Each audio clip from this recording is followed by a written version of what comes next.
Let's get started.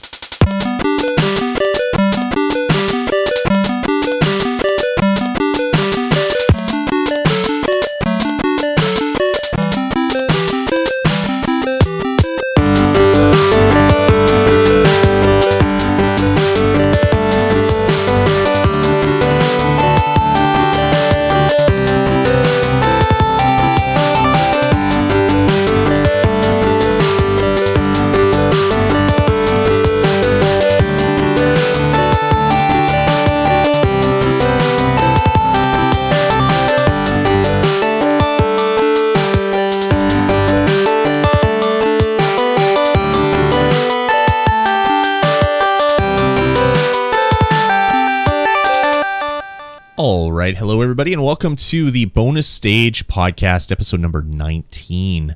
Recording this on Friday, January 18th, 2013. As always, I'm your host, Lloyd Hannison, and joining me, Jeff Ward.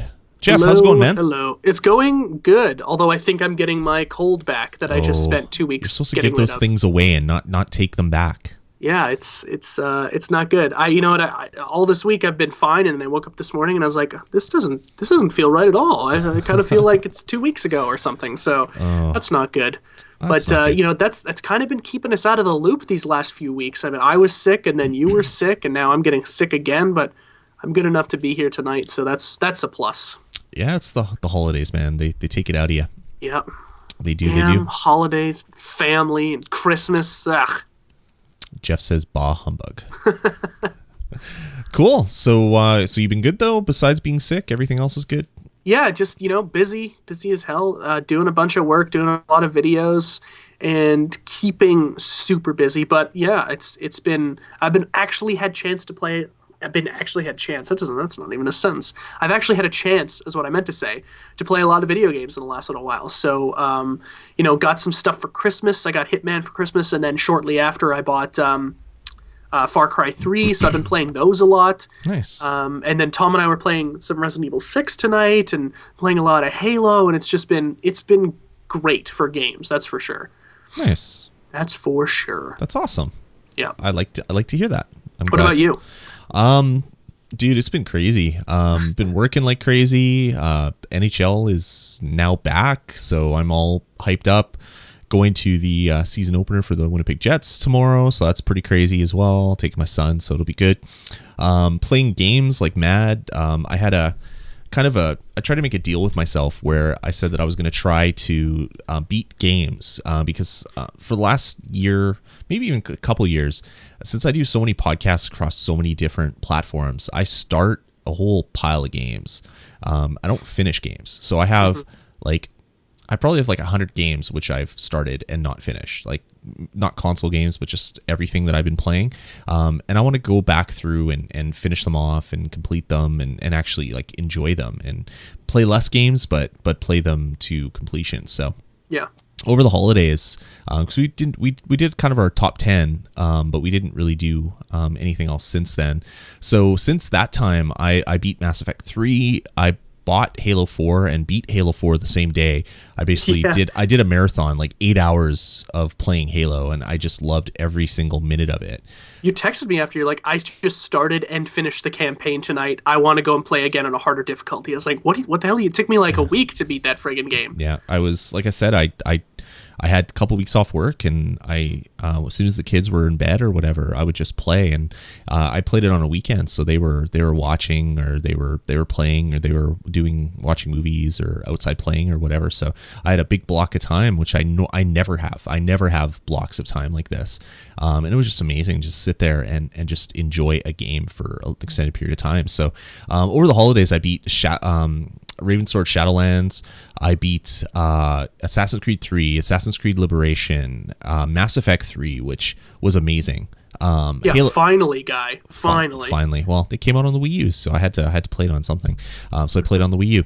Halo 4, which was great. Beat a bunch of 3DS games. I beat Dishonored recently as well. Picked up a bunch of games on Boxing Day, and I'm playing through Hitman right now as well. So it's been good. I'm I'm loving games again, which is always a good thing. I think I was getting a little burnt out before the holidays, and And I was right there with you too, because other than a few games that I had bought, like Black Ops and Halo 4, I hadn't had a lot of chance to play video games. And then when I actually got into playing Black Ops, I would get really frustrated, and that would like, man, maybe this just isn't for me anymore. Maybe I'm just like growing up too much or whatever, and I just don't like them anymore. But it really is just, it's about having the right game at the right time, because there are a lot of games that, had I played them, before Christmas, I think I would have hated them because I would have been so busy with other things. Not that I'm less busy now, but it's more manageable. So if I had played them, like if I played Hitman before Christmas, I think I would have friggin' hated it, because it's a very slow game, and we'll talk about it later when we both review it. Yeah. But it's a very slow game, and it's like, I got things to do. I want to get this done. I want to feel like I'm completing something. Yep. And I think that's a tough ask. So. Yeah. It's just so strange, like you try to balance your life around playing games, especially we have to do that more so, I think, because we do this show, right? And it's tough for us to come on and do 3 weeks in a row without reviewing anything. Mm-hmm. That's kind of boring after a while, right? So, Yep. But we got to like force ourselves to play through the game. And it's like, okay, well, I've got to do the show, so I've got to play at least halfway through a game so I have a very good idea of what it's about. I got to, pay attention to the news and all that kind of stuff and play other things at the same time so we can talk about it. But at the same time, I've got to balance my personal life, go outside every once in a while. I got to film, I got to edit. It's insane. Yeah. So try having kids and and see where your game time goes. It's pretty nightmare. Pretty kids. insane. I mean, geez, even if you didn't like video games, kids would be a nightmare. Oh, just ruin everything. Oh my god. Have fun tomorrow with your son. Yeah, exactly. So cool. Well, that's enough of that. Why don't we talk about what we've been playing and do it? So Jeff, why don't you tell us what you've been playing lately? Yeah. First of all, I just want to say that we were planning to do our top 10 most anticipated, but because both Lloyd and I were sick, he said it's been a while since we had done a regular show, and I agreed with him. So I think we're going to hold that off for a bit. Maybe in a few weeks, if things are cool and we don't have any other like bigger shows to do, we'll do that, because it's still early in the year. But those lists have been made. We're just not going to give them to you tonight. So we might do it later on, maybe before February or something. But anyway, the games I've been playing, been going back to Black Ops 2 a lot and playing that. It's extremely frustrating. So I can really only play it for about 20-25 minutes before I get not bored, but so mad that I'm like, I got to turn this off. The network has not sorted itself out, and I play with horrendous lag. I mean, and that's just kind of the cardinal sin. I've always had two ways of looking at, one way of looking at multiplayer, one way of looking at single player. The cardinal sin for multiplayer is that there's lag, because that just hurts the game experience big time. The cardinal sin for a single player is being completely lost and not having any idea of what to do next. So Black Ops 2, for me, commits that cardinal sin of like, I have never experienced more lag in my life, and it's frustrating. So I can really only play it for I still haven't even prestiged yet. Like, I think I'm level 45. I've got 10 levels to go before I can even, get to the cap. So that's what I've been playing. It's still fun. It's just you got to play around the internet. I've been playing a lot of Hitman Absolution. Love that game. Again, I'll talk about it a lot in the review. I haven't beaten it yet, but I'm very close to the end, and it's really, really interesting. And the last one I've been playing, which I will review next week, is Far Cry 3.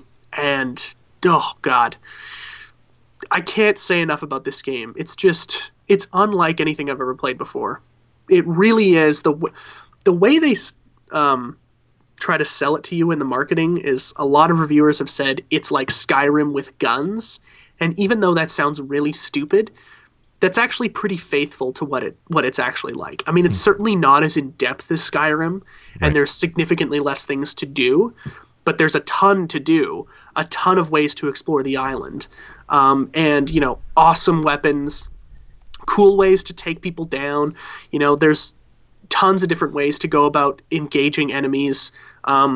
The other day I was taking over a stronghold, and there's like 5 or 6 guys in this place, and I'm like, man, I'm totally outgunned here, and I didn't have much ammo left. But what I did see was there was a caged tiger. So I took out my sniper rifle. It had a silencer on it. I shot the door open on the tiger, and the tiger ate everybody in the camp. And then I just took it over. And that was awesome. That's a legitimate way you can play this game. And that's really, really awesome. So I'm going to review that next week. Definitely look forward to that because it is just a real masterpiece, which is something I don't want to say too much about too many games because masterpiece is there's no like downside to a game being a masterpiece. And there's really nothing I don't like about that game. So again, I'll review it next week, but that's pretty much all I've been playing this week. I've been trying to get into Simpsons Tapped Out, but I haven't played it in weeks. It's just Carly has a new iPad, so every time I see her play it on there and I try to go on my iPhone, I'm like, this sucks. It's so hard to play it on the iPhone after seeing it on the iPad. It makes you depressed almost. Mm-hmm. But yeah, what about you, man? Yeah, I've already talked a little bit about it. I've been playing a lot. Beat Mass Effect 3. Dislike Mass Effect 3 multiplayer. So it was tough for me to kind of grind up to get my readiness up as high as I could. You don't actually need to anymore, by the way. Well, I kind of wanted to get more than just the bare minimum. I wanted to have kind of near the 4,000 mark so I could get the better ending. I don't mean to cut you off, but to get the best ending, you don't have to play multiplayer at all anymore. They did release a patch, so all you have to do is have kind of the best, I think it's minimum of 2,500 war assets, and you can get that without playing multiplayer. Yeah, because it certainly pissed people off that they had to play multiplayer to get the best ending. Sure. Yeah, well, because I was reading some stuff online, and 2,400 is kind of the baseline to get the good ending, not the depressing ending. Okay. But if you want to get with some of the extra scenes and stuff put in, you need 4,000. Oh, shit. So you have to play some multiplayer. I don't think it added much from what I heard online, but it added some. So I played a little bit of multiplayer, and I mean, it was okay, but it was annoying, and the whole buying like packs to outfit your character and all that stuff was just I just didn't like that at all. But I loved Mass Effect 3. The ending was great. Kind of called some things that were happening. I knew kind of what it was going to be without knowing what it was going to be, but had a great time. I'm really glad I was finally able to play it. And interesting kind of Lloyd stat or Lloyd trivia. I played Mass Effect 1 on the 360, Mass Effect 2 on the PlayStation 3, and Mass Effect 3 on the Wii U. So apparently I don't understand the fact that your save game carries on from game to game. So yeah, played one on each console. So there you go. So that was a lot of fun. Played a lot of Halo 4, playing the campaign. 343 did an amazing job. The story was amazing. I mean, the Halo story has never been great, but they kind of took what was kind of an okay story and made it kind of something special. So that was kind of cool. Yeah. Played through Dishonored, which I'll be reviewing next week. Amazing game, where your decisions like really affect the world near the end, which is pretty cool. But we'll get into that when I do my review. Hitman Absolution as well. I'll talk a little bit about that as well with you for as little as I've actually played of it. My son Nick is 6, and he got some money for Christmas, and he actually ended up buying his first game. He went to the store and he saw it, and I was like, yeah, no, I don't want to pick that one up. He's like, oh, well, I have money, I'll buy it. I'm like, well, yeah, you do. You sure you want to buy this game? He's like, yeah. I'm like, I heard it's not very good, and it's going to be hard for you to play. He's like, no, I want it. I want to spend my money on it. I was like, okay, well, how much is it? He's like, it's $39.99. Like, yep. So how much money do you have? $50. I'm like, so do you have enough? No. I'm like, no, you do. And he's like, oh yeah, no, that's right. No, 40. Yeah, no, I have enough. And I'm like, okay. So you want to do it? He's like, yep. So I said, okay. So he bought Epic Mickey 2, which we played. I bought it on the Wii U. The game has frame rate problems. This game came out on the Wii. It was, I guess, made for the Wii and then ported up to the Wii U. But whatever stupid porting job they did, there's still frame rate issues. So the first scene, pretty much, like Mickey gets out of his bed and walks around a corner. And as you walk around the corner, the camera kind of like twists this way, like twists to one side. And it's like, it's like snapshots. It's like, did you not play the first 30 seconds of the game after you ported it? Like, unbelievable. The game Well, itself they is probably just, played like 15 seconds and they're like, I can't play this anymore. yeah, the game is horrible, but my son bought it and he likes it, even though the controls are so horrible, and I just don't understand how he's going to even be able to get through the game. It's a game that's meant for co-op, but you can play it single player. But this has to be probably the worst porting job I've seen. And I've played other kind of kiddie games, like some of the Nickelodeon games that get ported from every single console, and even then, those games are better than this. I played a Dora the Explorer game with my daughter on the Wii, and it was better than this game. It is probably one of the worst games I've ever played, and I've only played like the first like hour or a bit of it. Stay away if you like Disney. Don't stay away. Do not buy it. I actually saw it on a discount at a store already for $15. It was $14.99. So apparently it's not selling. And even that's too much, though, isn't it? Yeah, we have a story later in the show, but I might as well just say it right now. Epic Mickey 2, which it's Disney. So Disney's kind of popular, wouldn't you say, Jeff? People like Disney stuff, and it's kind of a big brand. I think that kid will make it. Yeah. I think it's good. It sold 270,000 copies, and that's it. And it didn't just come out on the Wii like the first Epic Mickey. It was on the PS3, the 360, the Wii, and the Wii U. And there were 700 people who have worked on this game, and they sold 700 people, not at the same time. But there were 700 different people, different studios, and it sold 270,000 copies in December. So this game, I guess you could call an utter failure. I think would be kind of the good way to describe it. So anyway, yeah, my son's first game is horrible, and he loves it. So I'm gonna have to teach him what a good game is. I think I'm going to take him back and show him some good games, because this is not a I love the way I have to teach him what a good game is. Yeah, like he did wrong or something. You got to punish him now. He disappointed his father is what he did. How dare you disappoint me? Go sit in the corner. I mean, he's happy, and that's all that matters. But yeah, I need Apparently it's not all that matters, though, because you do have to teach him still. Well, I gotta explain to him why this game is bad by showing him good games, and then he'll know. He doesn't know better. I mean, you have to learn. You're not born with knowledge. We don't have genetic memory like some animals, so we're not born with knowledge. So I'll have to teach him what a good game is. I'll have to get him on the podcast in 10 years so we can relive this. Yeah, he's gonna have nightmares about this game, I'm sure. Also been playing a game on my 3DS that is quite new. It's called Tokyo Crash Mobs. It is $7, and it is probably the weirdest game I've ever played. I've played all the Katamaris and Cooking Mamas and other games which have kind of a weird thing to it. Tokyo Crash Mobs is a game that is similar to like a match 3 kind of puzzle game, that has like a Zuma or something where they have, or Luxor where they have marbles, and you shoot a marble, and if you match 3, the marbles explode and then more come. But this one is done with people. And it's done with actual captured people, like old Mortal Kombats, where they actually took video and then turned it into sprites. And so you are a Japanese girl or a white girl who speaks Japanese. So this is definitely a Japanese game with Japanese language and just craziness. And you pick up people and you throw them at other people to make the people disappear, because you want to get to the front of the line so you can get into the store first.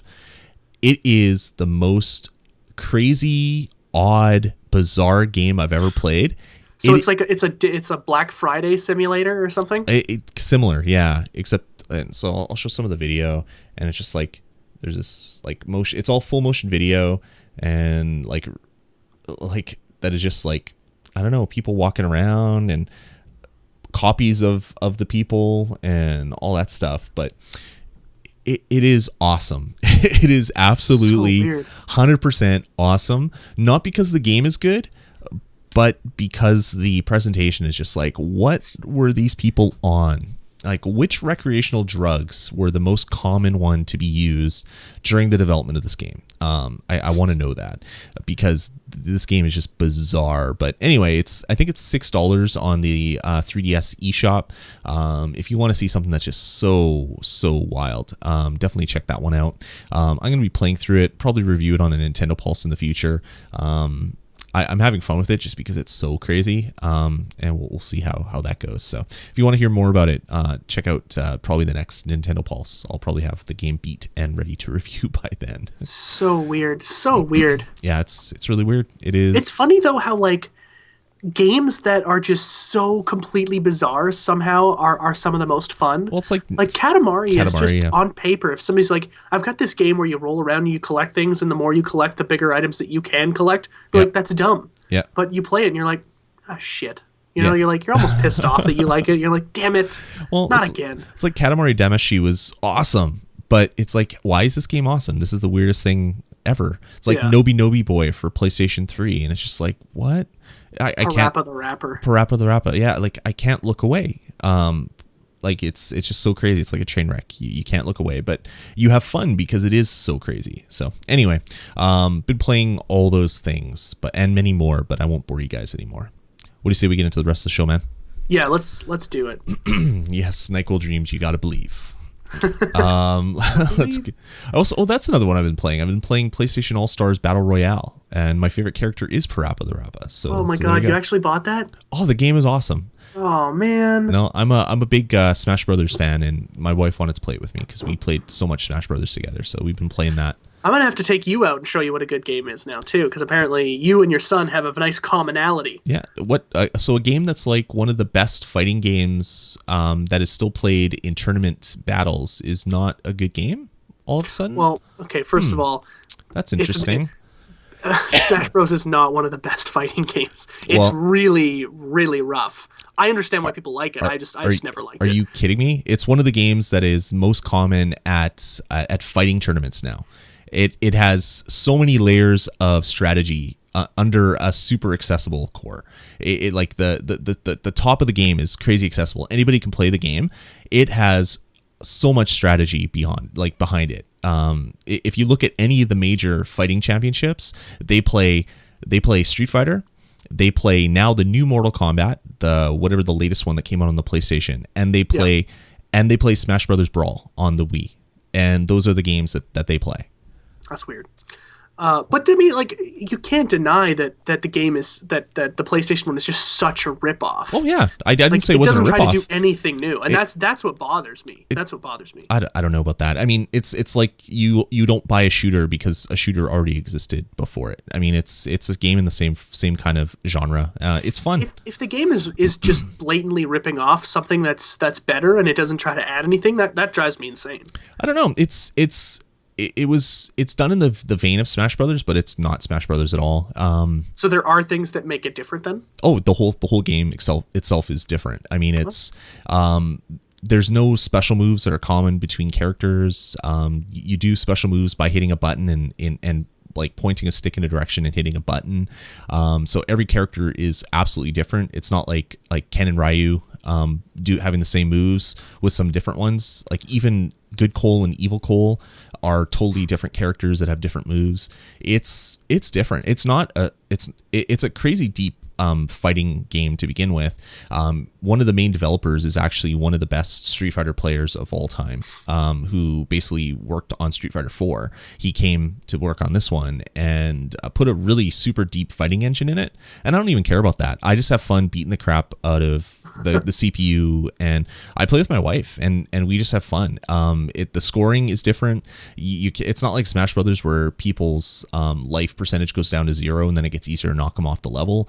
You can only kill somebody by doing a special move, so it's like it's basically a race to get your special move ready and then using your special move. So it's similar to Smash Brothers, which is just like saying it's like Battlefield is similar to COD because you run around in a map and shoot people with guns.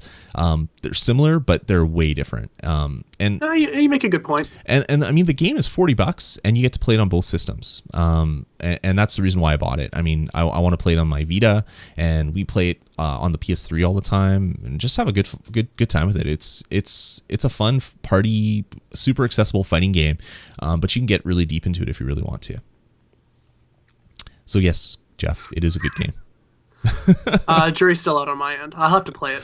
Well, I mean, if you don't like fighters, you don't like fighters. So. No, I do like fighters actually. The thing is, like with fighters, I've always been like really picky about them for some reason. Even ones that have tons of commonalities, and they're both actually good. Like, I love Mortal Kombat. I love Street Fighter. Never been a Virtua Fighter fan, but like I loved Killer Instinct, and I loved oh man, what was that one on PlayStation? What the hell was that one called? Battle Arena Toshinden. No, it was shit. I can't remember. But anyway, I do like fighters a lot. I've just never liked Smash Bros. At all. It's never been my game. Fair enough. Everybody has their opinions. I won't continue that sentence. All right, moving on. Let's get into new releases. So some good games have come out, actually. The January pause has kind of been hit, so games are actually coming out now instead of just waiting. So we had Devil May Cry DMC came out on the 360 and PlayStation 3. Stupidest name for a game ever, but apparently people love it. People really, really, really love it. Yeah, it got a really, really great review pretty much across the board, and there's been a ton of gameplay that went up on YouTube about it. Like, people are really enjoying the game. Mm-hmm. It's strange though, because it seems like it's been so long since the last one, and I was like, I never thought it would ever come back, to be honest with you. Like, I know it was a pretty big game, but I just never thought it would ever have another full console release. I thought that we were past it, but I don't know. Interesting. I don't know. Yeah, I'm not a huge fan of the series, but this one looks like it might be enough for me to get back into it. It's kind of a reboot of the franchise, so yeah, which is kind of interesting. So that's neat. That seems to be what, like, a lot, like, not even video games. I mean, Hollywood for sure is doing a lot of reboots, but like video games are getting into it as well too, with this one or with Tomb Raider. Like, a lot of these games are, let's go back to the drawing board and remap the entire game, and it seems like it's a good move so far. Right. I'm really excited for Tomb Raider because of that. Cool. Yeah, Tomb Raider looks really good. Looks interesting. Also, some other things that have come out. Borderlands 2 Sir Hammerlock's Big Game Hunt DLC came out. So if you're not sick of Borderlands, you can play some more Borderlands. I know a buddy of mine has multiple level 50 characters, and he buys all the DLCs and plays through with all his friends, and he's level 50, yet he still plays like 20 hours more on a character. He just loves the game. So there's a lot of people that just really love this game. I haven't played it since I level 50'd my first character, so I got to get back into it. I want to get back into it a little bit more and play some more of that. And Far Cry 3 had some DLC released as well, the High Tides co-op expansion. So yeah, they've actually had a lot of DLC released. This week also came out was their Far Cry 3. I think it's called like Ultimate Package or something like that. Basically, it's 800 points for all of the DLC that's come out up until this point, and it expands on the single player by, I think, 6 new missions, gives you some new animals to hunt, and I think some new items to craft as well too. So I was thinking about picking it up, but I haven't beaten the game yet, so I'm going to kind of hold off until then because there's still so much for me to do. There's no need for me to go and spend $10, but there is a lot more Far Cry 3 DLC than I thought was available. But it seems like when the game came out, they were like, okay, next week, DLC, and then the week after that, we'll put some more DLC out because we got it, and why not? And we want the game to be hot and stay hot forever, so... Interesting. It's a popular game, so it makes sense, eh? Yeah. Cool. That's about it. There's some big game releases coming next week and stuff like that. We'll talk about that when the time comes. There's actually some big games coming out over the next little while, so it's going to be interesting over the next few months with good stuff on the 3DS, good stuff on the PS3 and the Xbox. It's going to be a good time. Yeah, we won't get a chance to like talk to you guys until obviously a week from 1 week today. So if there's any Dead Space fans out there, the Dead Space 3 demo comes out available to the public on the 23rd, which is Tuesday. So you guys can download that on Tuesday if you don't have that early pass. Tom has it, and he's been like, he won't shut up about it, and it's been pissing me off because I can't play it. And I was like, I gotta wait until the public because I never got the pass. And he's like, oh, you have no idea what you're missing. You have no idea. Like, shut your mouth and just let me experience it for myself. So Tuesday, that thing drops, and that's going to be a big game. I think that comes out early February, so I'm really excited for Dead Space 3. So I can't wait for that friggin' demo. Cool. Yeah, no, Dead Space 3 is going to be awesome. So awesome. Yeah. What's this? Oh, never mind. What else is coming out? There's... There's another big release. Well, Nino BioShock Kuni. as well, but I think that's March, isn't it? Yeah, I think so. Yeah, it was pushed back. It was supposed to be February, then it was pushed back. Nino Kuni comes out on Tuesday, so that'll be out next week. I really kind of want to pick that one up. Have you played BioShock 2? Yeah. Do you? Because I never played it. I played the first one. Oh, you don't. Three times. Yeah, stay away if you haven't. Do I played it. need to play it for? No, Okay. no. It's should never have existed.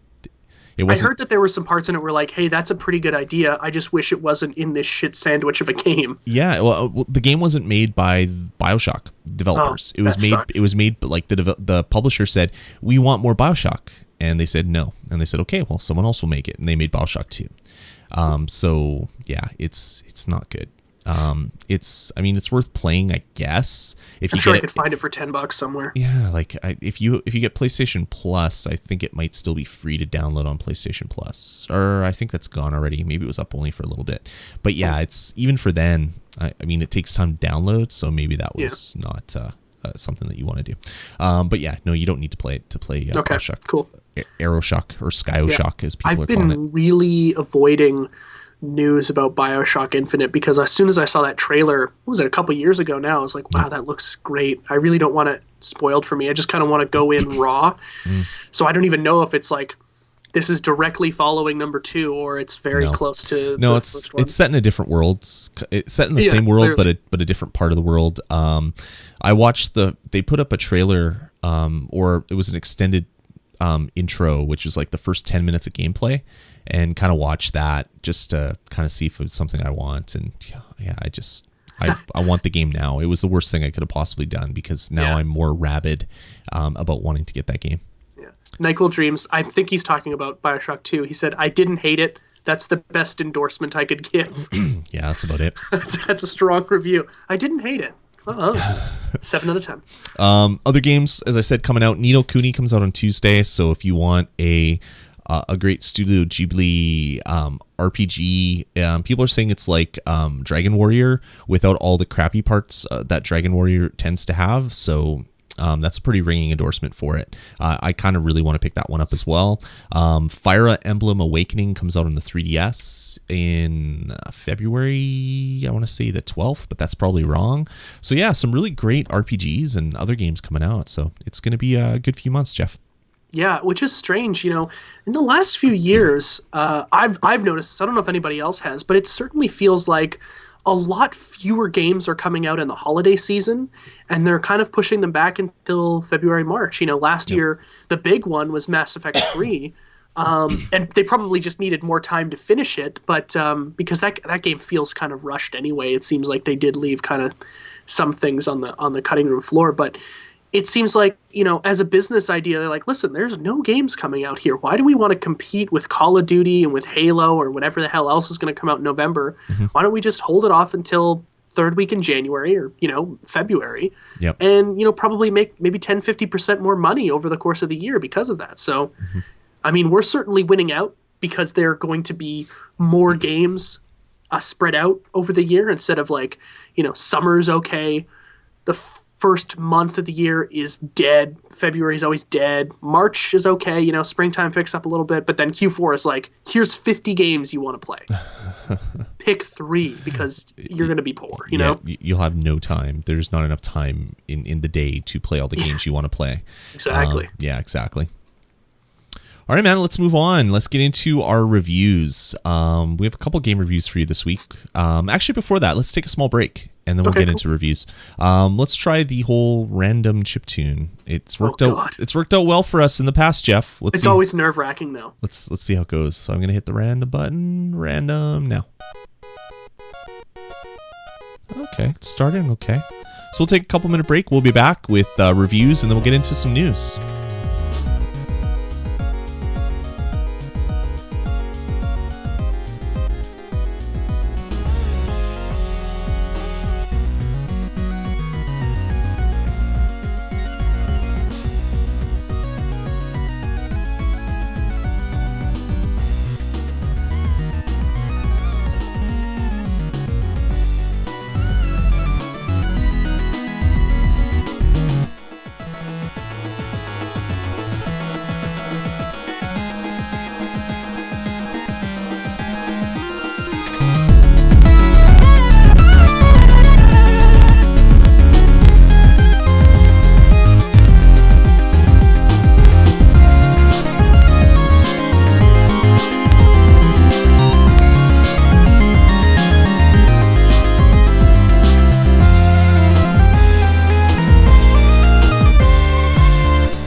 right. Well, that one wasn't so bad, Jeff. That worked out okay. Really, it had like this really kind of like jazzy sonic feel to it. Yeah. I don't know if anybody else got that. It sounded like Outrun to me. Oh, that too. Yeah, like it's just a super chill music. Yeah, I liked it. Very What was it called? It was called Context from Last Night by Maxo off of the Fake Bit 2010 album. I've never heard of that one before. That's a good one though. I like it. Yeah, it was pretty good. It was pretty good. All right, man. Oops, got to change camera. Let's do this. Let's get into reviews. Do you wanna talk about Hitman, or should I do Final Fantasy first? I'll let you. I'll let you go about Final Fantasy, and then we'll both talk about Hitman. All right, so Theatrhythm Final Fantasy came out on the 3DS. I think it was, I want to say April or May of last year. So it's been out for a while, and it's always been on my radar, but I didn't have enough time to pick it up. I was walking through EB Games here in Winnipeg, which is GameStop if you're American, and just happened to look through all of the used games, and I managed to find a copy of it for $25. It's like, wow. Alrighty, I got to pick this one up. So I picked it up for $25 and pretty much played it right through. Really, really good game. So if you're not familiar with it, Theatrhythm Final Fantasy is a rhythm action game set in the Final Fantasy universe. So when you buy the game, an intro plays about how the world has no music and darkness is being taken over and chaos is ruling the land, and you basically have to collect basically the currency in the game. I think it's called Rhythmia, which is kind of like your XP. So you play a song, you play the rhythm action game, and then at the end of the song you gain X number of Rhythmia. And if you get to 10,000, you get to take on Chaos and beat the game. But after 10,000, there's probably hours and hours and hours of gameplay. Prometheus in the chat room is saying he clocked 60 hours plus on this game. So on a 3DS game, like, it just blows my mind that that like a cartridge that small can hold more than 40 hours of content is insane. Yeah. Well, what it is basically it's a rhythm action game. So you play a song, or better yet, the game starts off with you only be able to choose series. So a series is, say, Final Fantasy 1 or Final Fantasy 2. And if you choose the series for Final Fantasy 1, you get to play 3 Final Fantasy 1 songs. So 3 songs from Final Fantasy. So I'll start that up. And let's go just basic for right now. And I'll just have it play in the background. So basically it'll start to play songs from Final Fantasy. So everybody's heard the kind of Final Fantasy thing. And as you play the game, it's here, I'll see if I can quit this. I can't, obviously, because that's the intro. What they've done is they've switched, or not really switched, they've divided each game into 5 pieces. So there's the opening. Okay, let's go back to series. There we go. So there's the opening, which is just something that you tap along to. There's these bubbles that flow to the middle of the screen, and you just tap along to it. There's no way to fail it. It's more of a kind of intro. They call it the prelude. Then there's what they have is kind of 3 different songs in 3 different types. There's an FMS, there's EMS, and there's BMS. So FMS is kind of it's more like the main theme. It's movement. So you basically have one line and you're tapping on dots, or you're tapping and holding on dots and moving your stylus up and down. So it's basically one line of notes that are coming and you're tapping on the beat and trying to keep it. There's BMS, which is battle, the battle mode. And basically you have your 4 characters that you choose when you start the game, all are on their other line, and notes and things will come on those other lines, and you're basically just tapping and holding and all that stuff, swiping, things like that. Then they have EMS, which is event music, and that is basically more along the lines of what is it? was it Rhythm Heaven? I can't remember the name of the game for the 3DS where you're tapping to the beats. It was Uendon or Oenden or whatever. There was a couple. There was like Elite Beat Agents. That's the one, Elite Beat And Agents. then That's exactly Rhythm the one. Heaven is also very similar. I think love there was. that game. I think that was a sequel to it, wasn't it? Rhythm Heaven was. It might Elite have been Beat like a Agents? spin-off. Rhythm Heaven didn't have the Elite Beat Agents in it, but Yeah. the game was almost identical. Yeah, exactly. So it's similar to Elite Beat Agents where you're basically following a line and doing stuff as you get to the line. And then after you beat that, there's the end theme. And basically there's one of these for all of the main Final Fantasies from 1 all the way up to Final Fantasy 13. So if you like Final Fantasy music, that will be enough for you. As you play the game on Basic, you unlock the Expert course. As you beat the game on Expert, or that world, that series on Expert, you unlock, I can't remember what they call it. I think they call it like difficult or impossible or something stupid. But so you play that, and as you play the game, you get your Rhythmia, but you also get XP, and the XP is used to level up your characters. So it's just like Final Fantasy. After you finish a fight, all your characters level up, and as your characters level up, they get stronger.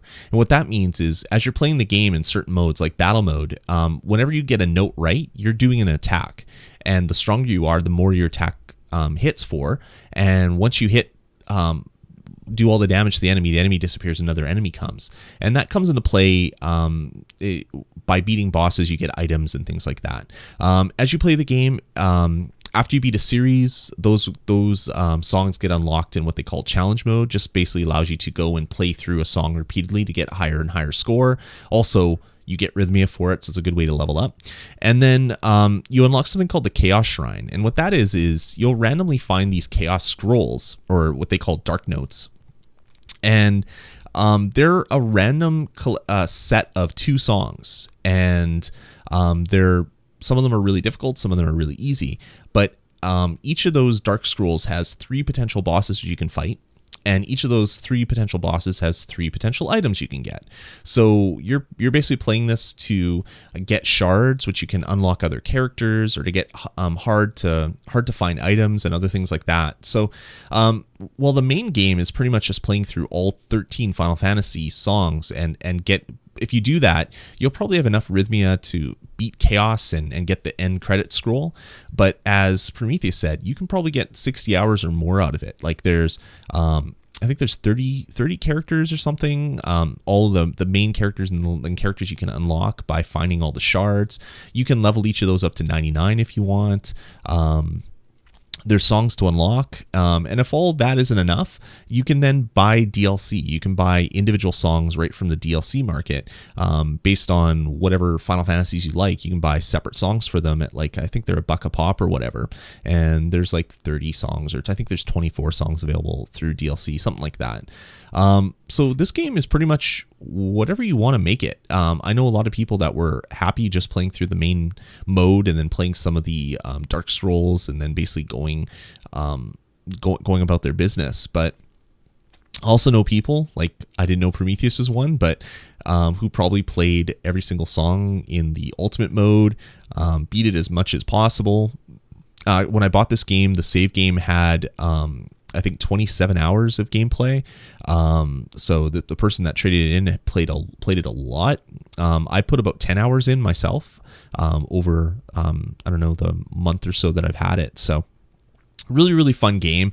If you're looking for a really fun game to play on your portable, this is a great pick up and play. Each of the songs are pretty short. You can get through a song in like a couple minutes. If you're playing through a series, obviously it takes a little bit longer because there's five songs, but you can just pause it between or whatever. Just put your 3DS into sleep mode and go about your business. Yeah, I really, really enjoyed it. It was probably one of the best games that I bought for my 3DS in a long time. And I'm really looking forward to more coming from this series. It was funny. I just did the Touch It Gaming podcast before this one, and I bitched out. Square Enix came up with a game called what is it? All the something. It's a Final Fantasy game, which isn't a game. It's just like you're basically moving your finger across the screen to make people attack. Thing. It's the worst game. It's not even a game. It's the worst experience. constantly doing bad things to Final Fantasy on iOS, and then they come out with a game like this, and it's like, this is awesome. I love it. Theatrhythm Final Fantasy came out on iOS as well, and I was not so gung-ho about that, because to get all of the content that's in this cartridge that I paid $25 for would cost me over $50 to get the same amount of content. It's funny you say that, because Tom and I were playing some Resident Evil 6 before I popped online, and he asked me, he's like, I've been playing this Final Fantasy game for iOS, what does Lloyd think of it? It's like, I don't know, he hasn't talked to me about it yet. He's like, because I really enjoy it, except for the fact that they're just nickel and diming you every step of the way, and it's just insanity. And that's for Theatrhythm Final Fantasy? No, that's the one on the iOS. Which is Theatrhythm Final Fantasy. Oh, is it? Okay, my bad. Well, they come out with a new Final Fantasy game every week, pretty much. It's so hard to keep up. Like, so if he's enjoying the game, but it's just, it's insane. Like, first of all, it costs like $4, right? Okay, so that's probably the new one that just came out. Like, this is something that just came out this week. Is Gotcha. that what he's talking about? I think so. Yeah, it doesn't sound like he's had too much time with it. Okay. Well, depending on what game he's talking about, it's either good or bad. So I don't know what to say. It's a coin toss. I guess at this point, it's a coin toss. Yeah, like if it's Final Fantasy, the one that I'm thinking of, the All the Best, or whatever it's called. I can't even remember the name. It's so bad. It's not even a game. Basically, your enemies will randomly attack you. One hit kills you. Your characters will randomly attack. All the Bravest, that's what it is. Prometheus, thanks. Your characters will randomly attack, and basically how you control it is, if you're watching the camera, I'm just moving my fingers over the screen, just swiping the screen constantly, and my guys are randomly attacking, and that's all the game. And when your character dies, you have to wait 3 minutes for him to resurrect, or you buy an item that will make all your guys come back to life. Oh, wow. There's 35 DLC characters that actually do real damage. All the characters that you unlock are not good. They don't do that much damage. Are not good? So if you want to buy all of the characters in the game, it's $35. Well, that's what it will cost you, because they're $1 a piece, and you don't get to pick your characters. It's random, so you'll get a random character as you buy one. By the way, I think it's really funny that you're just tearing this game apart, but it's you're horrible. doing it like this upbeat way. So it sounds like you're really happy about it. No. I think that's hilarious. You should listen to my review. I just recorded it when Tog comes out. What episode is it? 127, I believe. You should listen to my review of it. It's not even a review. It's just. Oh, so you're just tired then? Is what's happening? You're so tired from yelling at it an hour ago. Yeah, it's not good. If Tom is playing this and he enjoys it, dude, come on. I need to chat with him a little bit. I don't even know him. You should teach him with your son, I guess. I met him once, and I still want to bitch at him for how bad this game is. Did you actually meet him? Well, no, he did the show. Okay. So I met him in air quotes.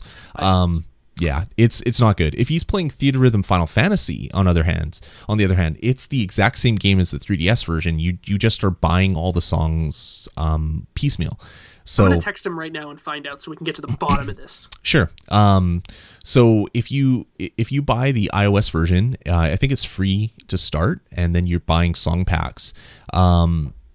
You are basically to get the same amount of content that's in the 3DS cartridge, you're basically going to be paying about $50, because you're buying all the stuff separately. So you're paying almost $15 more then? Oh, well, I got this for $25, so double. Shoot. So yeah, get the 3DS version if you can find it used. Yeah. If you like playing it on the iPad, which I understand, that's cool. There's some things in the 3DS version that aren't in the iOS version, so. But yeah, anyway, that's Theatrhythm Final Fantasy. I really, really like it. Definitely do check it out. If you have a 3DS, this is a game you pretty much have to own. It's one of the best. I guess it's the only really good or only rhythm action game on the 3DS that I can think of right now. So check it out. All right, man. Why don't you talk about Hitman? Yeah, well, on that note, so Hitman Absolution. I kind of want to preface this by saying that, like, I've played all the Hitman games, and I've been a pretty, I would say, casual fan of the series. I like them, but no one has really stuck out to me as like, this is a great game, everybody needs to play it. And although I think this game right here is a really great game, I still don't think everybody needs to play it, because as we'll talk about as we kind of chip away here at this review, it's certainly not for everyone. And I think even people that this game is for might not enjoy it because of some things that have been changed in the Hitman universe, so to speak. So if you've played any Hitman before, it is. That's unfortunate. What? Okay, I'll turn the video off for a bit. Sorry, guys. Lloyd's just talking to me on typing instead of actually talking to me. Okay. All right. So basically, if you've played any of the Hitman before, you know that you start off as the guy, Agent 47, in a open area, and there's this massive world that you can walk around in. Sometimes it's like a suburb, other times it's a couple of city blocks or an apartment building or whatever. There are ways you navigate the universe, getting different disguises, trying to find a way into somebody's place, and just making it to your target so you can assassinate them in creative ways. One of my favorites was there was it was like a rehab center, and it's like, weight room and a bunch of like bookshelves and a library. It's a really cool level from another game, was a long time ago. Hitman Absolution strips that down quite significantly. And at any point, Lloyd, you can also jump in here too, because I know you played a little bit of it. So we'll talk about the beginning of the game first. They have a really nice tutorial mission that kind of gives you all the information you need to know. And then as things go on, they kind of just let you do whatever you want, which has always been one of the best parts of the Hitman games, is that, okay, so I figure out or I know at this point how to do anything. All I got to do is just kind of go through the mission and figure it out myself. And I love the fact that I can just walk around pretty much, without remorse. That's the wrong word. Without fear of being caught, for the most part. I can just walk around and plan a strategy. I'm like, how do I get this guy to die without alerting alarms, or like creative ways? Like, do I poison him? Do I drop something on his head? Do I just come up behind him and kill him? Or do I take him off into another room and, like, when he's alone, do I kill him there? There's always these decisions that you have to make, which are, pretty much the cornerstones of the game, is that if you want to take this guy out, which is your mission, you can do it any way you want. And that's some of the most fun for me here.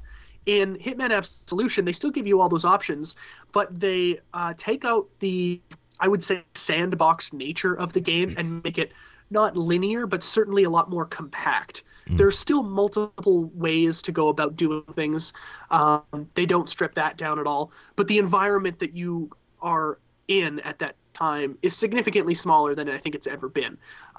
Even missions where it seems like you're in a big environment are actually quite a bit more cramped, because there's just a lot of like smaller corridors, or the verticality has been changed, so it's not all in one plane. Lloyd, did you get to the strip club mission yet? No. No? Yeah, let's talk a little bit about my experience. Yeah. We'll let your audio... for me, like, obviously, I enjoy this game. I think you're on the other side here of this one. Yeah, I think so. I'll talk for a little bit. Hopefully your audio will clear up a little bit. Hopefully whatever you're downloading stops downloading, so your audio clears up. I wanted to give Hitman another chance. I played the original Hitman. I didn't like it. Just like Splinter Cell, like I'm not a huge stealth guy. Like even like Metal Gear Solid, like I don't play the Metal Gear games as stealth games. I play them as I go and kill everybody and hope that I can make it through without running out of ammo. So Hitman has always been kind of off for me. This one seems a little more forgiving, especially since you could play it on like the crazy easy mode where you don't where you don't run out of your awareness, or whatever that thing is called that I can't think of right now. I think it's called instinct. Yeah, instinct. You don't run out of instinct because it always like it'll come back or whatever.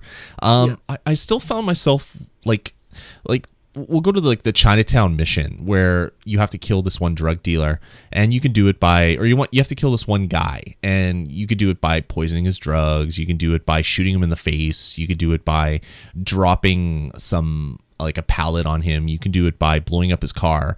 And I figured out multiple ways to do it and thought of what I was going to do. And then what I don't like is the setting up the kind of the plan, following him around or whatever 20 minutes later, and then doing something stupid and then getting shot in the face by a cop. and then dying and then having to do it again. Like, to me, I don't have very much time to game, and the 20 minutes of watching a guy go through his canned animation, I don't ever want to do that a second time. And I found that I was doing that a fair bit with Hitman. So I don't know if it gets better or not. I would assume it would get worse because things probably get more complex potentially. Yeah, they definitely do. And that one actually is one of the quicker, like he only does a few things and then kind of comes back to the same spot. Yep. And it's very, very easy to predict his patterns as well too. So if you didn't like that, you won't like the rest of the game because it does get more complex and there's multiple targets. And like there's a mission a few away from where you are now, where you start basically in the sewers, and you have to climb to what is basically the top of an apartment building just to get to the target. And to get there takes a lot of time. Like almost, for me, it was almost 40 minutes. So it was a pretty big, hill to climb just to get up there. And then now I've got to find the target, figure out what he's going to do and all that kind of stuff. So yeah, if you didn't like the Chinatown mission, yeah, I don't think there's a lot of hope for you in this game. Yeah, and I mean the other thing is the other thing that I find really, really bizarre is the fact that you'll be playing the game, you'll be playing a mission, and as you're playing the mission, you beat it, and then you find out that there's like 20 items you could have found, and 16 costumes, and 3 different types of weapons, and it shows you this thing at the end of the game or the end of the mission, and it's like, well, I kind of wanted to get the poison, I kind of wanted to get this rocket launcher, and it's like, okay, so there's no way that you can get 100% on a mission. You have to play it multiple times to get all that stuff. And I don't know. It's just like, you know me, like I'm a completionist. Like Skyrim, I don't pass a person that has a quest for me and say no. I get the quest and then I go off on some tangent and then I come back and continue. Hitman just seems like there's no way that you can complete it. And that's not the way that I play games. So I don't know if I'm ever going to like this franchise, maybe. Yeah, you know what? There definitely is a way to complete. You just have to know that it's there first, and it's basically impossible to know that it's there before you finish the game. So it's certainly, I would say, counterintuitive to the way that you play games. Absolutely, I mean, it's one that you've got to go back and play. And for me, that's actually kind of where I find the enjoyment is, right? Like, okay, so I did it this way this time, but I noticed a bunch of other ways to do it. Like in that Chinatown one, there's also an apartment in the top corner of the map with a big sniper rifle in there. So you can just go out there and take the guy out from there. Oh, that's nice. Yeah, so I mean, there's so many different ways. I did the car blowing up as well too. And then I got caught by the cops, and I was like, damn it. Oh, really? I like the fact that I get to go back and do it again because I want, as soon as I get noticed, and I know, okay, now it's going to turn into a shootout, I just pause and restart the game. That's part of the reason I like it so much. Yeah. So and I guess that just different game styles. I also have probably like 97% less time than you do in a given week to play games. So to me, I don't think my time is best spent playing a game that is frustrating me so much, like in the fact that I have to redo levels. So I don't know, like we talked before, I don't really trade in games. I think this might be one of the first ones I've done in a while. I think I might go trade it in while there's still some trade-in value. Yeah, I don't know if you're gonna get any enjoyment out of it long term, but I really enjoy it. And I think that if you're a big fan of Hitman and you can get past the fact that they kind of took out the open world aspect of the game, or not open world, but more sandbox style, I think it's something that you'll definitely get some enjoyment out of, because first of all, it's a gorgeous looking game. I mean, I think we both agree on that, right? Right. Yeah. No, it looks okay. The character models are just the environments look amazing, but the character models are just like, did this come from last generation and they just kind of popped it in? Like, and it looks kind of odd compared to the environments. The reason why the character models look so strange is because of the filters that they put on for the video. Like, if you look at the cutscenes, for sure, there's a really strange filter on everything that I didn't really enjoy. Yeah, I don't know. I don't even want to discuss these little tiny aspects of it. I don't think this is a game for me, and I think I've kind of figured that out, which is probably a good thing. I Yeah. could spend some time on something else that I enjoy a little bit better. But I really, really, really kind of want to enjoy it, which is the sad thing, because I kind of like these kind of set up large kind of chain reaction things. I just don't like the big setup and then having to kind of just like just hit reset. Yeah. It, Well, I mean, like there's a mission that is probably, I think, only like maybe the next one or a few from where you are now, where you're in a strip club, and I set up this thing for this guy to die, and I sat in one of those like hiding dumpster areas for like 15 minutes just waiting for him. I'm like, man, I can't wait for him to get here. Like I was oh just, my god. as every second passed and I'm seeing him with my instinct, I'm like, he's getting closer. I can't wait for this. It's gonna be so awesome. And I was not disappointed. Like I love that build up. I'm a Ugh. big fan of the slow burn. Wow. I like movies that take a long time to get going because I like to just kind of be engrossed in it. This is certainly one of those games. I think if you're a fan of Hitman, you'll enjoy it. But if you like Call of Duty and you're like, I like the fast-paced nature, I really can't recommend this game for you because of the fact that it's just very slow. Very slow. Yeah. And that's really, I think, a big point. I'm not even quite sure if a game like Hitman has any place in modern day video games because it's so purposefully slow.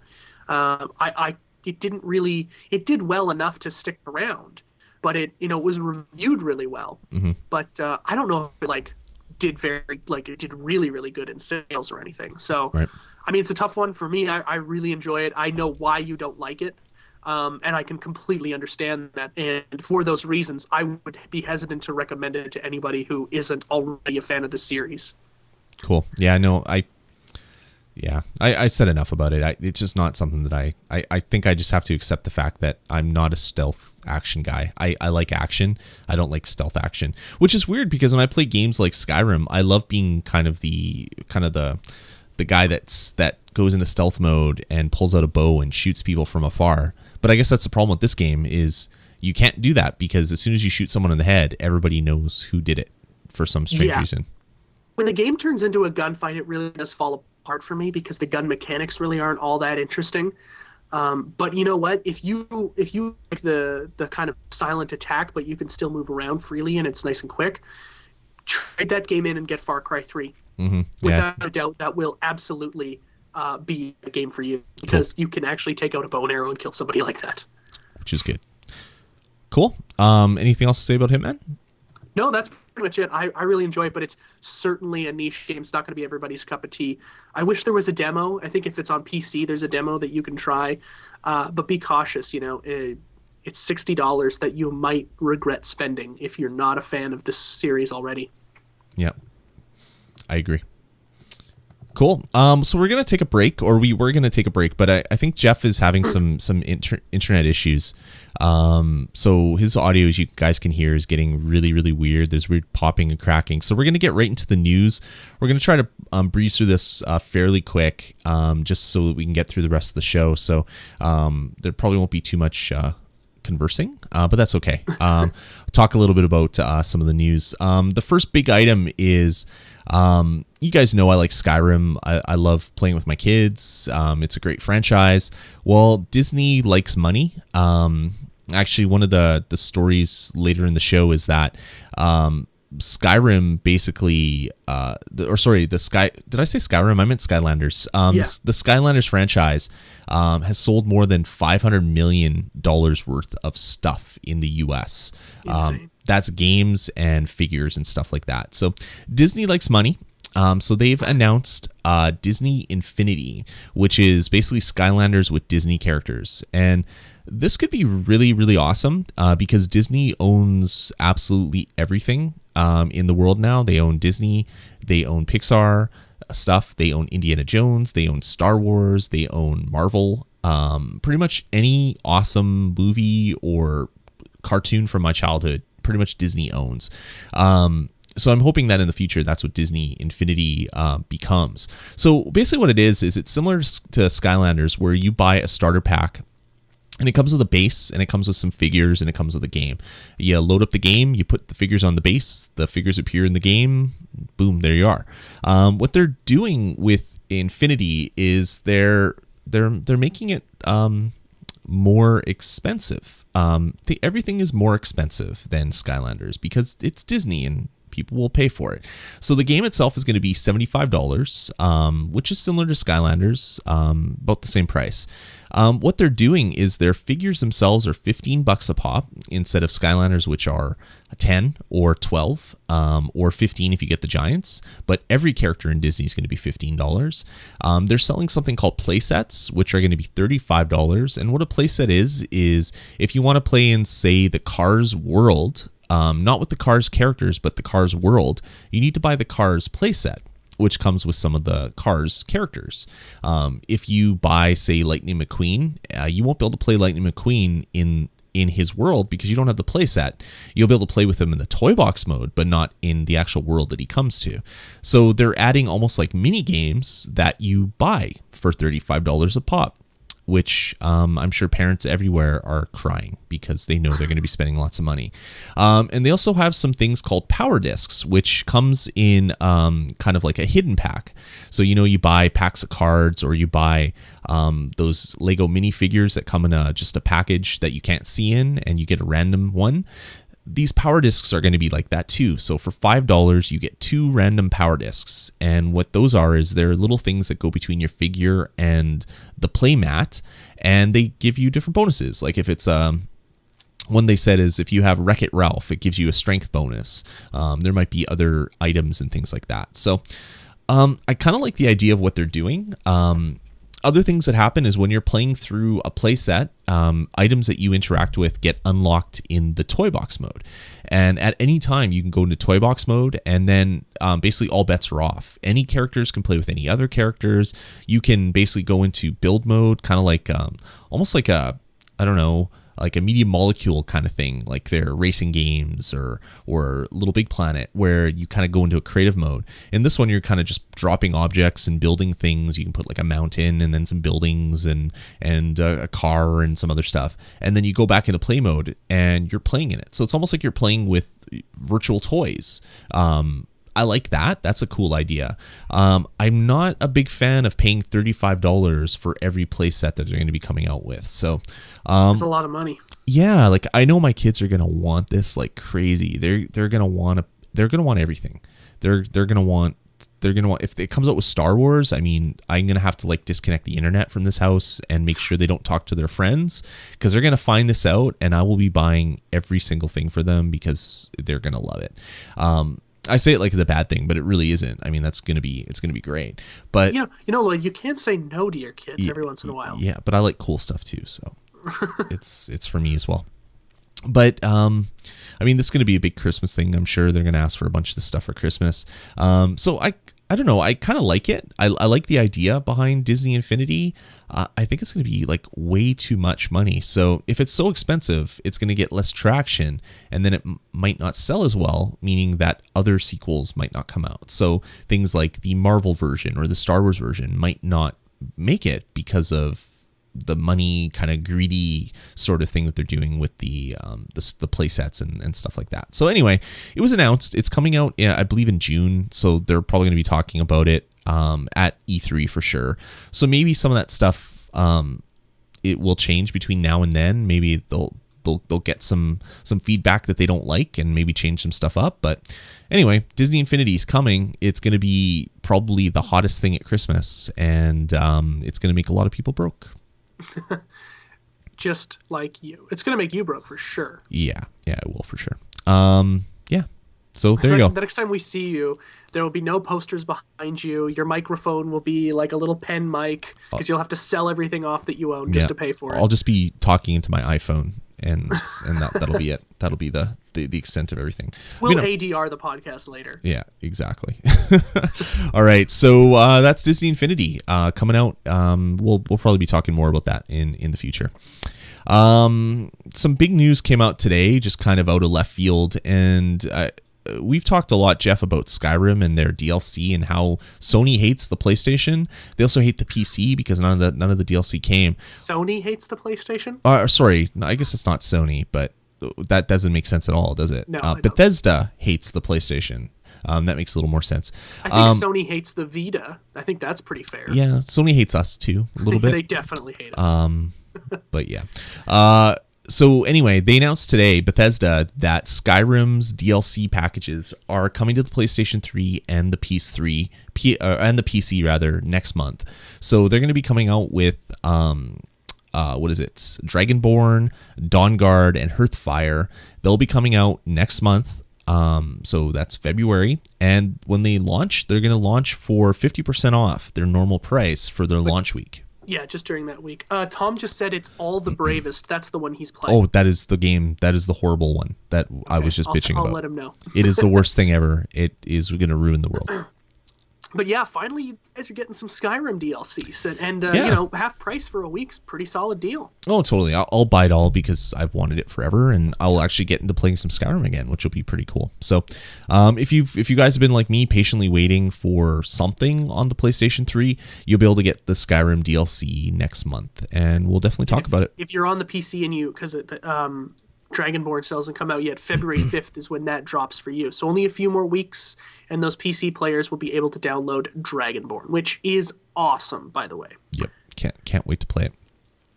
Do you know what else Sony likes? Money. They like money. But they don't seem to know how to make it very well. Well, this is probably a really easy way for them to make money. They own a building in New York. A big one. A big skyscraper. And they don't want it anymore. And they found a buyer that wants to pay them $1.1 billion for it. So Sony's selling their 37-story building in New York on Madison Avenue that they bought from AT&T. They've had it for a while, since 2002, so only 10 years. They bought it for $236 million. Made a nice little profit off of that sucker. Yeah, they're selling it for 5 times what they paid. So this is like the best thing Sony's ever done in the last 5 years. So this is kind of saving their company, I guess, which is the pretty article crazy. says it's going to make them around $770 million, which they need bad. They need that money bad. Totally. And along with the deal, whoever's buying the building from them has agreed to lease the building back to Sony for the next 3 years. So they'll probably spend $100 million over the next 3 years just renting their office space. Yeah. So weird. Just total lunatic. Sony is just. Oh my God.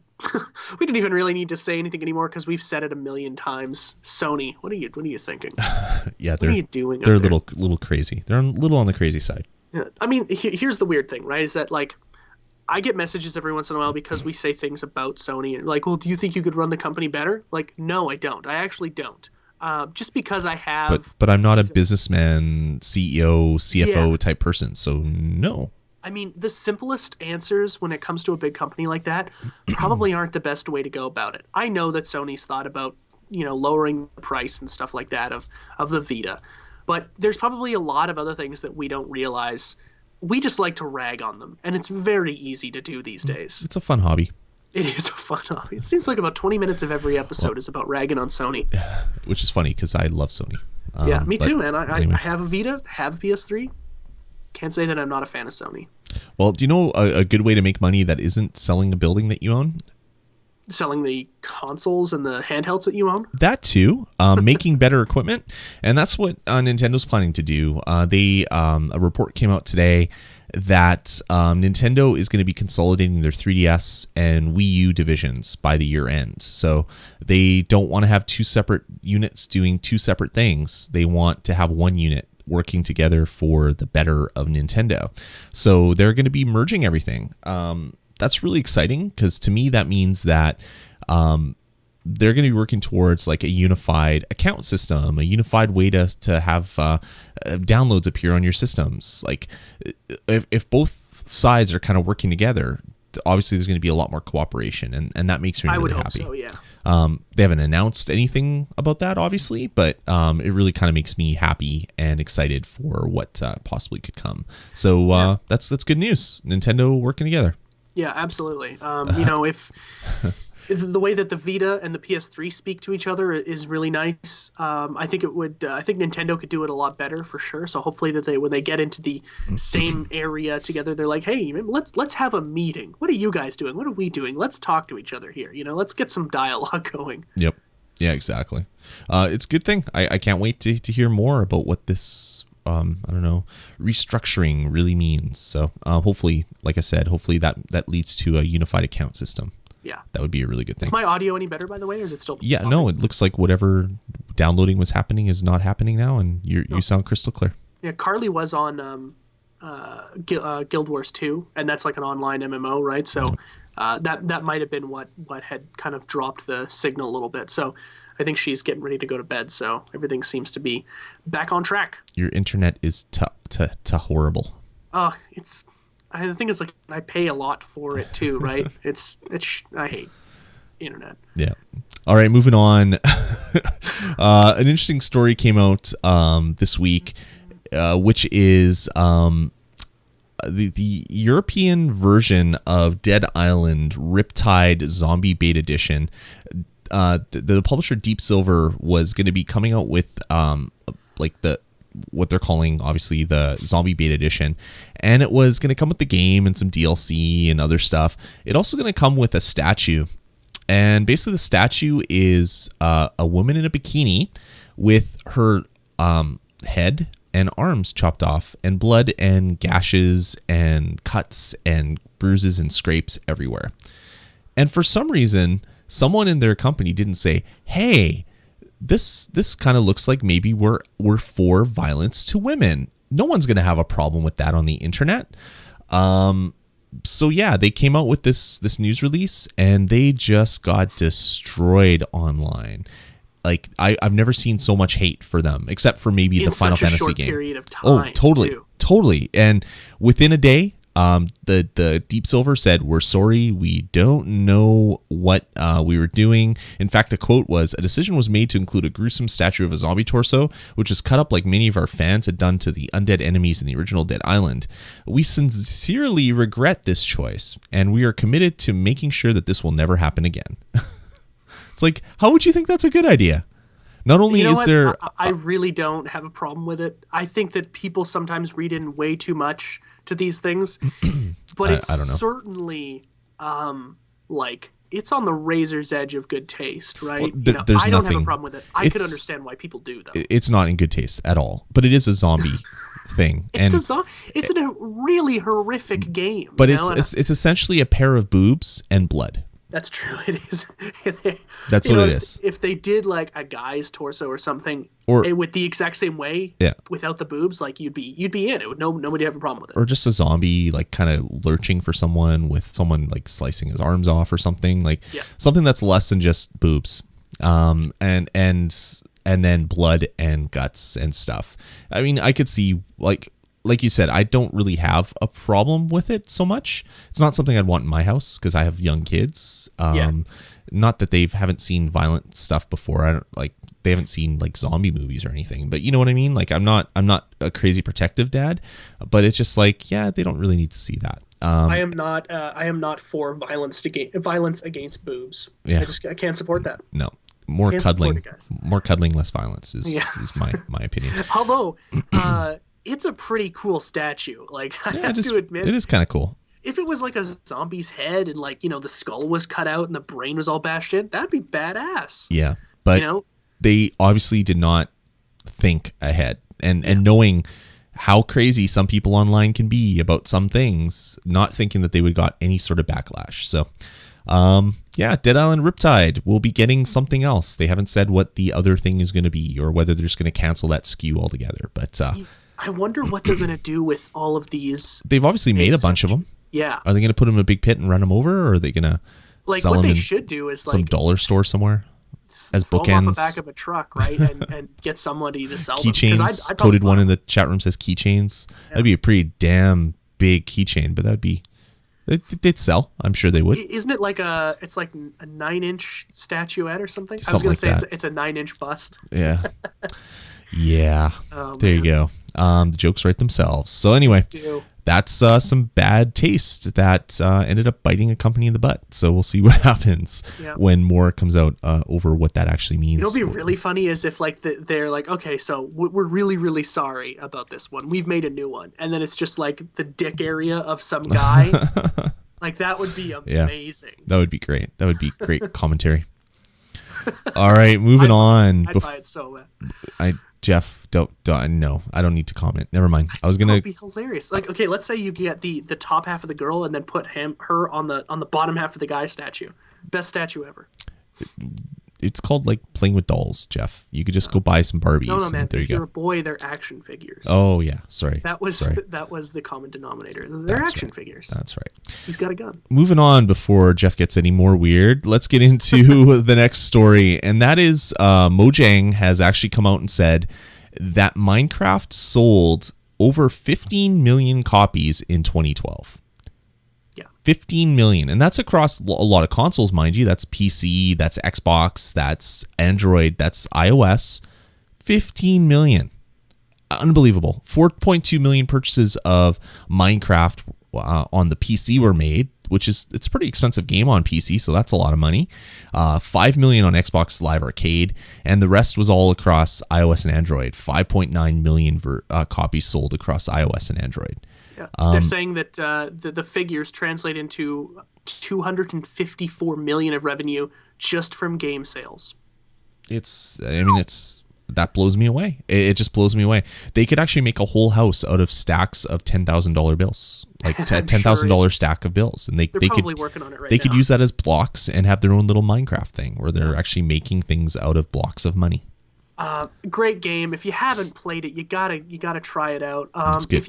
If you haven't seen it yet as well too, Two Player Productions released the documentary Minecraft: the story of Mojang, which is it's a documentary about Notch and the history of the company and kind of this meteoric rise to fame for Minecraft. And it was released. You can rent it for $8 on their website, but what they also did was they put their own pirated copy on Pirate Bay, so you can go and download it for free if you want to, which is what I did, and I've been watching it. It's really, really interesting. Yeah, I've heard some good things about the movie. I haven't had a chance to see it yet. I'm gonna have to grab a copy somewhere because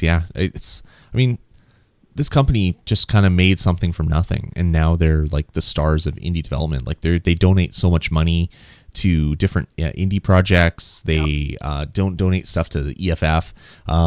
If you're looking for, if you have an iOS device like an iPad or an iPhone and a newer model, and you don't like the Minecraft client or the version of Minecraft that's on there, which I totally understand. It's trash. It's not as good, obviously, as the PC version.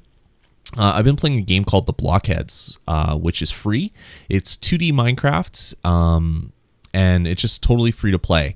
There's some time sync kind of stuff where you have to wait for progress bars and things like that while you're doing things. But it's so much fun, and it's just amazing what you can do with kind of just building things. Like it's like Minecraft is kind of the new generations of Lego. Like there's schools that require their kids to play Minecraft to learn about things. Like it's just this game is huge. It's huge, and it doesn't look like it's going anywhere anytime soon. So I'm sure we'll hear about more Minecraft sales next year, and it's going to be stupid. Yep. And the thing about Minecraft that is really, really fascinating is that up until only a little, not a little while ago, but only until about a year ago, the game was making huge money, right? As it always has. But it wasn't even finished. Like a lot of people like myself, I purchased the game when it was in alpha. So I bought it for $15, right? I think it translated to about 22 euros or something like that. That'd be the other way.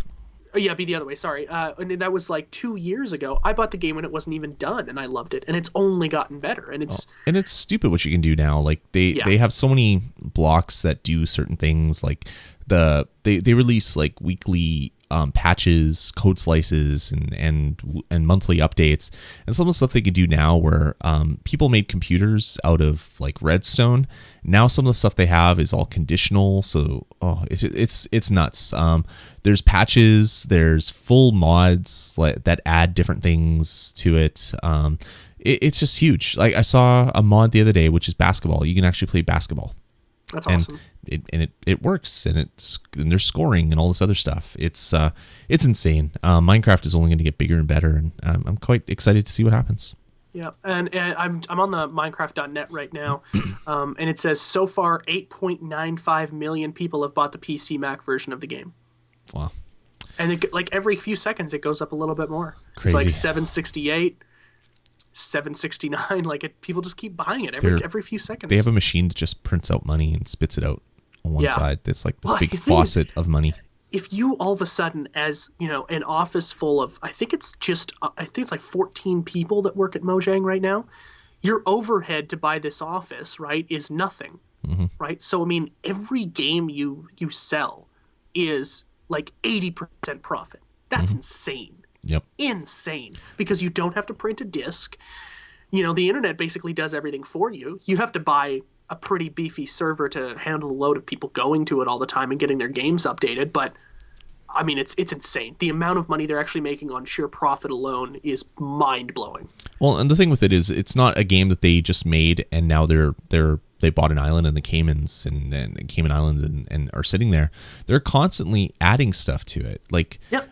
the Xbox version set records for Xbox Live sales. It's like $20 to buy on Xbox Live or whatever, $15 maybe. Which is a very expensive game on Xbox Live. Yeah, totally. But like they keep updating it because it keeps selling. And the iOS version doesn't have multiplayer yet, but they want to add that in for next versions, and it keeps selling, and it's always at like the top of the sales, like for top 10 games or whatever.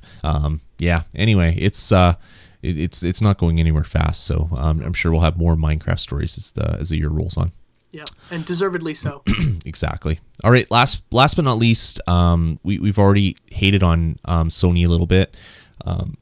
We should a little bit more. We're getting close to the 1 year anniversary of Vita, and there was a big interview with the president of Sony, and he basically said that the Vita's not doing so well. It's basically at the low end of Sony's expectations. Oh my god.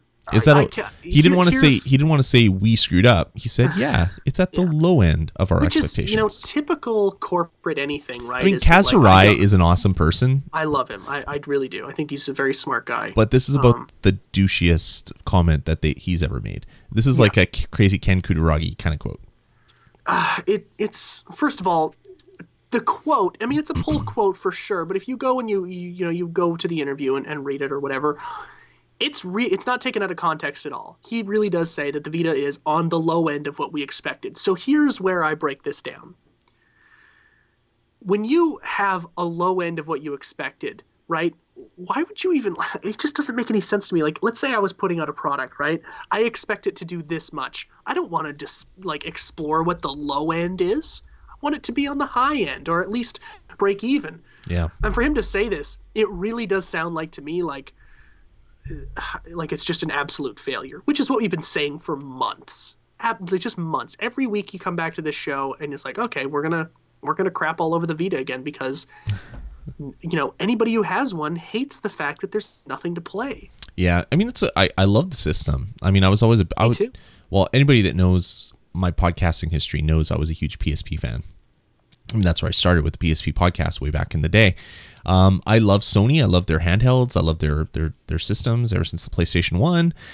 The Vita is just, I mean, the hardware is awesome. There just isn't the support. Like, for whatever reason, it's not gelling. I mean, it's like the 3DS before the price drop. I mean, Nintendo's games were awesome, and that was it. There was nothing else coming out.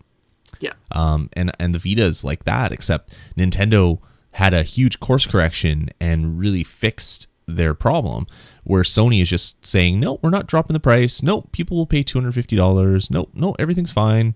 I mean, it's total lunacy. And like, if you go down further in the article, it says long term is what's important. And they were saying like it took the PS3 quite a bit of time to build up steam, and now yes, it is neck and neck with the 360, which is great for them that they've kind of pulled into an actual race and made it an interesting race to watch.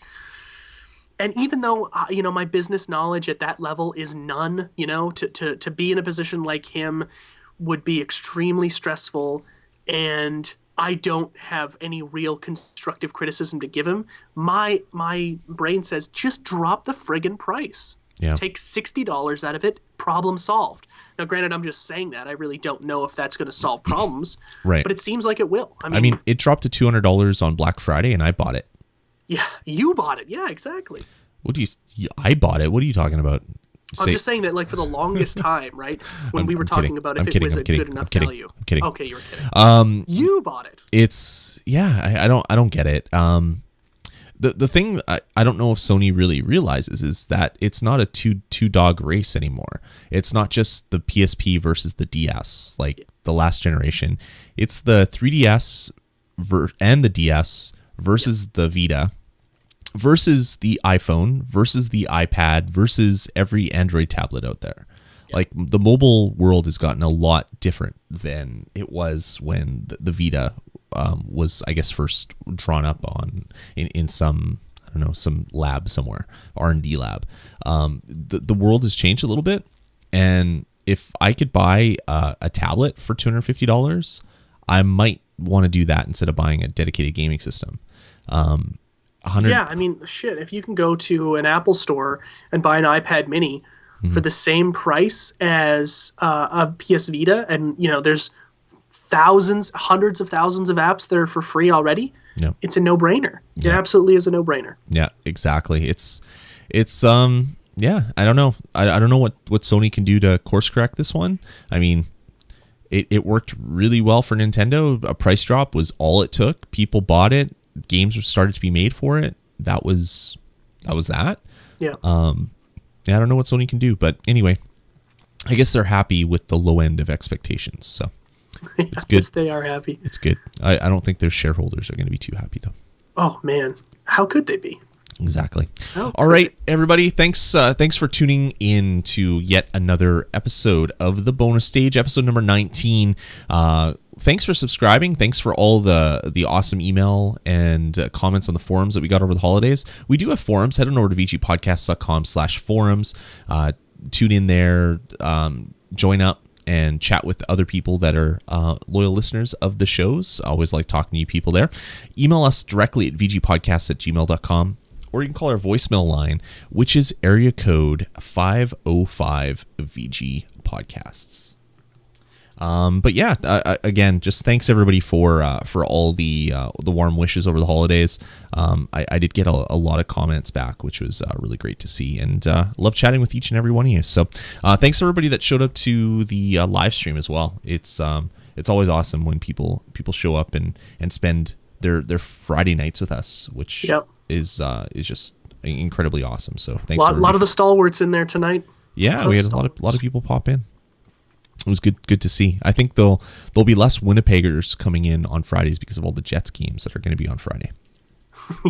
yeah. I think Lloyd's going to back out of quite a few shows because of that. Oh, I feel a cold coming on. That's like your 7th in a row. Like, it's a bad couple of months. It's terrible. Remember how yours kept coming back? Yeah, that's what happened to me now. It was bad. All right, guys. Anyway, that's going to about do it for the show. Thanks again, and we'll talk to you next week. Let's get started.